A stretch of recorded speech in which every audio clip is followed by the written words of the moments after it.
Hello viewers, আসসালামু আলাইকুম। Daily lifestyle ব্লগও আপনারা সবাইরে স্বাগতম। আজকের ভিডিও খুব সুন্দর করে সাজাইছি, ভিডিওটা দেখবা। চমৎকার সব ভিউ নিয়ে আজকের ভিডিও। সুপ্রিয় দর্শক, প্রাকৃতিক সৌন্দর্যে ভরপুর আমরার মৌলভীবাজার জেলা। এই জেলার মধ্যে অসংখ্য চা বাগান রয়েছে, যা দেখার মতো। এর 3 নম্বরটি বইল গিয়া কুলাউড়া দুপুরে রান্না দিমু। প্রায় 3টা বাজি গেছে, দেখি কতক্ষণের ভিতরে আবার আওয়াজ হয় তারারে দিয়া। তখন আমি রিসিভ করবো, তারারে রিসিভ করি আর রান্না দিমু কুলাউড়ার উদ্দেশ্যে।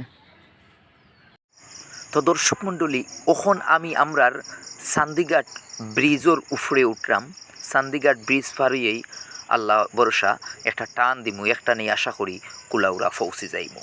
তো সব সাথে থাকবা, রাস্তার চমৎকার চমৎকার ভিউ কিন্তু আপনারা দেখাইমু। অবশ্যই সব সম্পূর্ণ ভিডিও দেখবা। তো প্রায় 15 মিনিট গাড়ি চালানির পরে টেংরা বাজার আইয়া ঢুকি গেছি। টেংরা বাজার মোটামুটি হালকা একটু জ্যাম আছে, তো জ্যাম পারই গেলেই আমরা আবার পাহাড়ে প্রবেশ করব। তো ভিডিও দেখবা, পাহাড়ের সৌন্দর্য কিন্তু আপনারা দেখাইমু। ও দেখুন, আমরা টেংরার বাজার পার হইলাম। সামনে বায়ে হইছে গিয়া সর্দার শাহর মাজার, খুব গরম একটা মাজার, সর্দার শাহর মাজার। তো সাথে থাকবা, ভিডিও দেখবা। সামনে কিন্তু চমৎকার ভিউ অপেক্ষা করে চা বাগানের সৌন্দর্য। আমি এখন আমরার মৌলভীবাজার জেলার সব থেকে চমৎকার একটা রোডও প্রবেশ করলাম, যেটা মৌলভীবাজার টু কুলাউড়া রোড।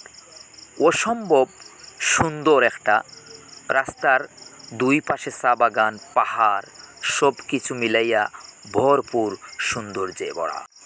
আমি এখন কুলাউড়া ডিভিশনও প্রবেশ করে লইছি। এখন আমি ব্রাহ্মণবাজার আসি, ওখানে একটা জিনিস লোয়ার লাগি ব্রেক করছি হালকা। তো ট্রিপ শেষ করলাম আলহামদুলিল্লাহ। এখন আবার মৌলভীবাজারের উদ্দেশ্যে রানা দিমু। দোয়া করবা সব। আল্লাহ হাফেজ।